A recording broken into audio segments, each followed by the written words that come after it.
Hi guys, welcome to our channel เรียนไทย by แก้มฝ้าย I am Gam. I am Fai. We are going to teach you Thai in a very easy and simple way. Let's learn Thai together. Similar pronunciation EP 1 มาเรียนการออกเสียงที่คล้ายกันเป็นภาษาไทยตอนที่1กันเถอะ The first word is come. We say ma with a rising tone. Second one, horse. We say ma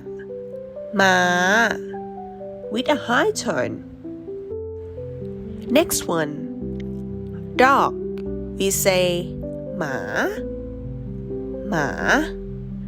with a falling tone. Now, let's say all together. Ma. Again, please. Ma. So be careful once you use these words, because it could be different meaning when you pronounce it wrong. See, Thai is not hard, is it? Thanks for watching, and don't forget to subscribe our channel so that you can learn Thai easily and don't miss the content from us.